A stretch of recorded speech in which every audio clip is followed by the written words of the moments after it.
Kaskazini. Mimi bwana, katika ukuaji wangu wa rap siku zote nimeshuhudia kibongo haijawahi kutokea hiyo ya kuchukua kanda nzima. Huwa kibongo naona mtu anasema Mbeya stand up, Arusha stand up. Unajua mtu anasema hivyo, yani anawakilisha pale. Sije kuona hiyo, ila kwa Marekani nimeona watu wanasema West Coast kwa ile West Coast yote au kule sijui South sijui umeona wanafanya hivyo na East Coast na nini. So hebu niambie, tell me the whole idea ya Mkaskazini imekuwaje, nini kimekupush kuja hapa?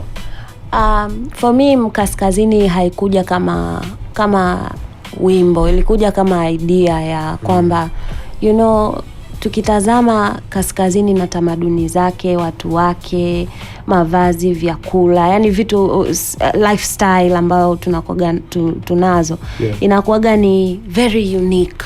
Yani ukitaja mikoa ambao yani kunatoka uniqueness kubwa, huwezi kukosa kutaja Kaskazini. Sio kwamba mikoa mingine haina vitu unique, no, lakini kuna vitu vingi ambavyo vimekusanyika ndani ya Kaskazini. Ukiangalia tuna mlima Kilimanjaro, tuna Matanzanite, tuna Wamasai, tuna Wahadzabe, tuna Ngorongoro, Serengeti, Manyara, tuna vitu vingi, Lake Duluti, sijui, yani kuna vitu kibao. Lakini hapo sasa nimetaja maliasili, bado sijataja yani watu, unajua, na lifestyle ambao watu wanayo. Watu ambao wanatoka Kaskazini ni no fear, watu ambao wanajielewa, ni watu ambao hawana uoga, ni watu ambao they push for what they believe in.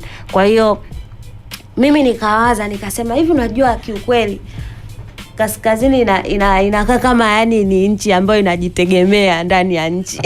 Unajua yani tuko unique sana. Kwa hiyo nikawaza hiyo idea, nikasema naweza nikaja na nyimbo ambao ina that idea. Na ni kitu ambacho hata mitandaoni ukiingia kuna watu ambao wanasemaga hicho kitu. Kwa hiyo yani nikasema okay, let's go with it. Lakini nilivyofanya nyimbo tulikutana na Malin Studio. We had not planned chochote, lakini na yeye akaweka kionjo chake na kikawa kizuri, kikaleta ladha nzuri kwenye nyimbo. Na after that tukawa tuna issues za familia ambazo zilitupeleka Marangu, nyumbani huko kijijini. Kwa Kichaga tunaita Mrenyi. Tukaenda Mrenyi. Tulipoenda Mrenyi ni nyumbani, kijijini. Kwa hiyo tulivyoenda kijijini, tukawa tunafuatilia, kuna vitu fulani tulikuwa tunafanya. Tukapita pale kwenye hekalu la Mangi alikuwa ndio paramount chief wa all the Chaga tribes. So yule chief alikuwa anaitwa Chief Mangi Mareale. Sasa Mangi Mareale alikuwa na wazo la kuunganisha ukanda huo wa pati ya Wachaga kuwe ni kama panajitegemea. Na akapetition kabisa kwenye alienda Uingereza akapetition hivyo vitu. So yani anko wetu akawa anatupa hiyo somo. Sasa mimi nilikuwa sijui, alafu nikakaa nikasema hivi unajua mimi ndani nina nyimbo iko hivyo. Umeona? Kwa hiyo yani ikawa kama ni kitu ambacho it felt like ni muendelezo wa kile kitu, you know.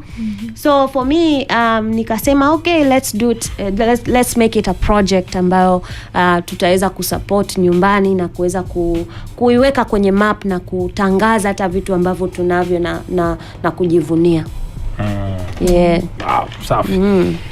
FM kutoka Tabata, Dar es Salaam, Tanzania. Sisi